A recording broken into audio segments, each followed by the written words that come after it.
Hello again, it's Rich here for another quick video on golf rather than guitars, although there is a guitar one coming up.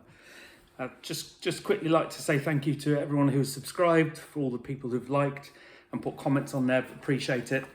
This is part 3 of my sort of 3-parter on golf. If you haven't seen the other ones, I'm a 15 handicapper. I've spent over £100,000, about £107,000 now.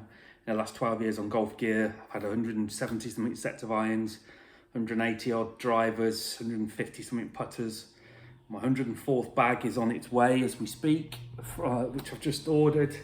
200 odd wedges, the spreadsheet full of it. So I've had lots of clubs. I've been fitted twice, and my regular club is the Warwickshire, which is just outside Leamington Spa and Warwick, 2-course setup, long courses. The strength of my game is probably my short game. Terrible with the driver. My irons are steady, and I haven't got the prettiest swing. I sort of hit at the ball a bit, really, a bit baseball batty. So that's just quickly a bit about me. Anything that I get interested in, I tend to research and really get into it as much as I can, just the way I roll. So I've been fitted twice, and I know a reasonable amount about golf equipment. The fact that I'm only 15 handicapper, by the by, you don't have to be brilliant at something to know a reasonable amount about it. So this video, part 3, is how to improve your golf without having any lessons. Now, I've had lessons plenty of times in the past, and sure, they're good and they teach you things, but quite often your teacher will be trying to make you do a mechanically perfect swing. They'll get the explainer out, the explainer, whatever they call it, videos, and they'll show you what a golf pro does and what you should do. And most of our bodies just aren't mechanically suited to that, unless you're young, starting at a young age. It's just not how it is, really. Also, lessons, depends how much you enjoy your game. Lessons, tedious and expensive. If you have a lesson, that implies then you've got to go and practice the things you've learned. Put your clubs in the car, drive to the driving range, get yourself 50 balls, try and be interested enough on a cold, wet day to hit ball and ball over and over again. That's just not for me. I don't practice anymore. I've not had lessons for a long time. I just rock up to the golf course and play, because I enjoy playing golf on a golf course with my mates, not going to a driving range, which there's almost like 2 different things for me. So the things that you can do to improve your golf without having any lessons, and some of these might sound really obvious, but when I start talking about them, you ever think about your own game, and the next time you play, have a strong kind of look at yourself about this. So there are 3 real fundamentals, and there are a few other little things on top of this, but the first one is, are you actually looking at the golf ball the whole time through the whole of the swing? Now, this will sound really daft, but the next time you go and play golf, you think about this, okay? So when you're lining up to the ball, you're looking down at your club head, you'll be mindful of, probably you'll think about your foot position, you'll think about the ball in relation to your stance, you'll probably look at your club head to make sure it's lined up. Now, as you start taking the ball away, a few things can happen, and often do. Your eye is either taken a little bit by the club head, because you're thinking to yourself, is it on plane? So you briefly kind of look away at the club head. Or if the sun's behind you and it's cast a shadow across your body, you might be slightly distracted by the shadow over your ball. But anyway, as your club is going back here, you're looking down, but you're not necessarily looking directly at the ball. And trust me, next time you do this, think about this on the way back, and even worse on the way forward. Because on the way forward, especially as this arm comes away, your shoulder starts coming here, so your arm's going across the ball for a second time. The chances that you're actually looking at that ball for that whole time, including an impact, are actually slimmer than you think. I mean, it's amazing, really, that we hit the ball as frequently and often as we do in the right direction. Next time you play, promise me, have a look. Are you looking at that ball, not your club head? Are you looking at that ball all of the way back, down, all of the way forward until you've hit the ball, and then you only start looking up when you've hit it? I guarantee you. Let's say you're an 18 handicap. You go around typically in 90. I bet you of the 50 odd shots, for 50 or so, say 60 shots, because the rest will be putts. You'll have looked at the ball that whole time for less than half of them. And you'll be amazed, absolutely amazed, how much better your shots are if you can look at the ball the whole time, all the way back, all the way forward through impact. How much better your shots are. I still struggle with this. It sounds absolutely ridiculous, but when I've stood over that ball, the number of times I've been fidgeting with my feet or looking at my club head being on plane, especially my driver, which is the worst one in my bag for me, or if I get distracted by my shadow over the ball or anything like that, and I've hit the ball and I'm like, what was I didn't actually look at that ball the whole time. So that's number one. You'll improve. I can't tell you how much you'll improve by that. This is such a big thing. Daft as it sounds, it's massive. And it'll also help those players who have a tendency, and they know they do, to lift their head up. They're already looking kind of where the ball, is gone before they've hit it. So if you're one of those kind of players, with probably a higher handicapper, then that'll really help that. But if you're like me and you're a mid handicapper, or even lower handicapper than me, really every single shot, look at the ball all the way back, all the way through on impact, and that will improve your game a lot. Second one, the grip on the club.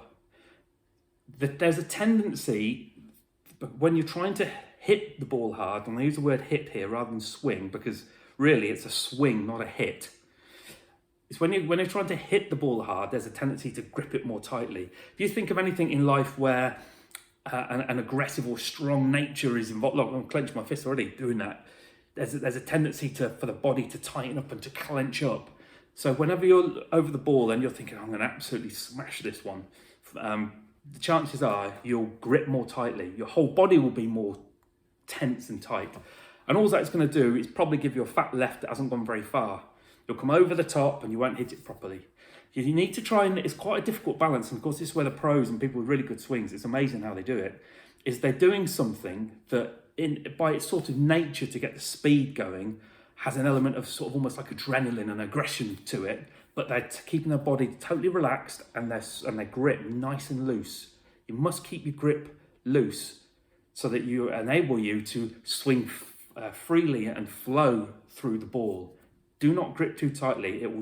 I guarantee, if you grip too tightly, you'll hit a bad shot. You just will, and it won't go as far. It'll do exactly the opposite of what you're trying to make it do. So that's number two. Don't grip too tightly. Number three, you'll have seen this and heard this before, belt buckle forward. Now, when you finish, doesn't matter how good or bad your swing is, when you've finished hitting your shot, your body should have rotated so that you are facing the way the ball has just gone. So you start here, if you're a right-handed golfer, when you've hit the ball, your hips should be facing forward, hence belt buckle forward. If your hips aren't facing forward, then there'll be a number of things that won't have worked out for you. And even though you don't, like myself and 90% of the population, we don't have proper mechanically correct golf swings. But if you're not even facing in the direction that you hit the ball when you finish, the chances are you mostly use just all of your arms. You've probably sliced the ball if you've done that. Some people, when I used to play on society, some of the older boys, bless them, they would end up actually kind of facing almost backwards somehow. Or some people who would their swing comes right round the body and they come too far round, they're facing this way. And then I know one guy who I play with, I don't know how he manages this, but he hits the ball fairly far and usually fairly straight, but his feet barely move at all. God knows how he hasn't hurt his back. But you really must get your weight through the swing. So your weight, if you're a right-handed golfer, the weight will go over onto the left foot, which allows your body to turn and your hips to turn, so you're facing the direction that you hit the ball. If you don't do that, you're not going through the ball properly, and also, like I say, all sorts will happen. You'll slice it or fat it, thin it, can do all sorts. You must get through the ball.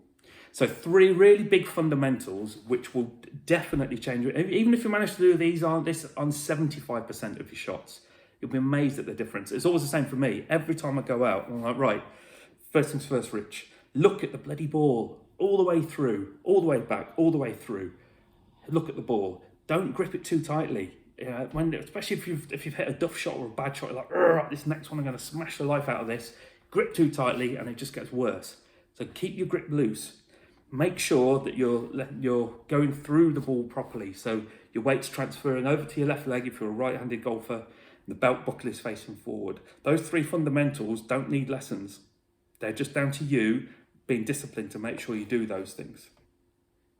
There are a couple of other little things as well that you can do which are less essential but will really help. The first one is obviously lining the ball up.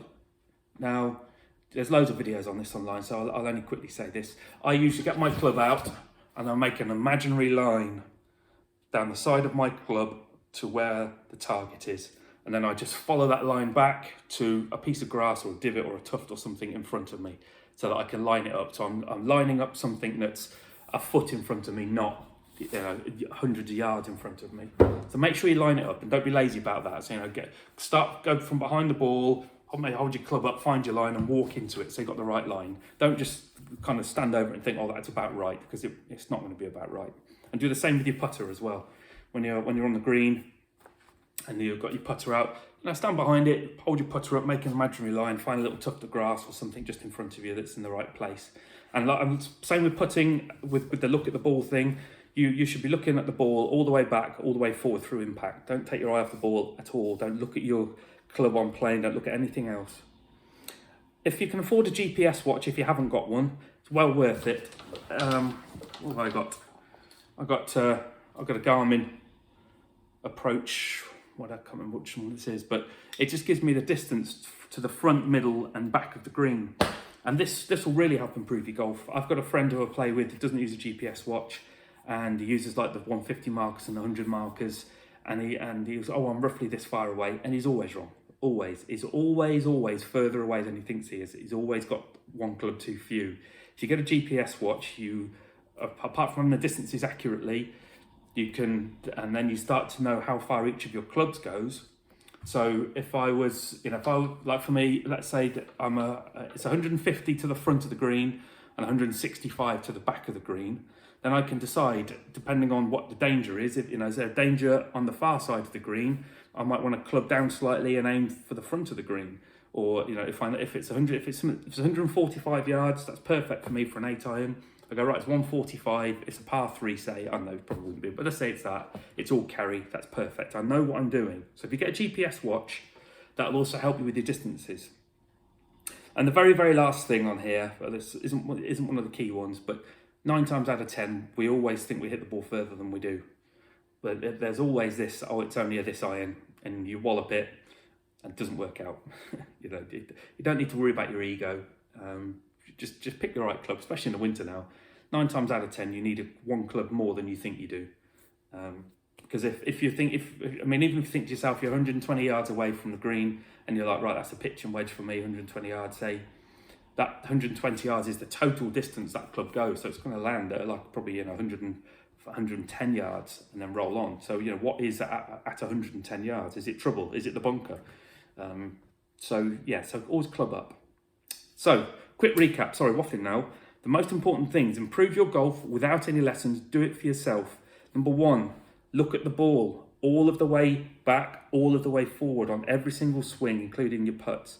Don't grip too tightly. If you grip too tightly, you'll make the shot worse. It won't go anywhere, it'll probably be a fat left. Keep it loose. Number 3, if right-handed golfers, weight transfer onto the left foot, belt buckle forward. Your hips have got to be facing in the direction of the ball that you've just hit. Otherwise, you've just used your arms and you'll probably slice it and mess it up. Look at the ball, don't grip too tightly, belt buckle forward. GPS watch if you can, really useful. Make sure you line up, don't be lazy. And I think ultimately the last one is make every shot feel like it's for the Open. If you treated every shot like your life depended on it or it was for £1 million, the seriousness and the concentration and focus and effort for that shot would be magnified umpteen times. Somehow find a way of having that level of commitment to each shot for every single shot. And whether that's, not chatting with your mate whilst you're about to take your shot, make sure you've got enough food and water with you on your way round, or clothing so you don't get cold. Every shot like it's for the Open and you'll play better. Right, that's it. Thanks for watching, guys. Please like, subscribe if you want to. Any comments down below. I might put a few more golf-related things up from an amateur golf point of view. I might even do a little review on these as well, these little pretties. But there'll be some other things coming along. So thanks for watching.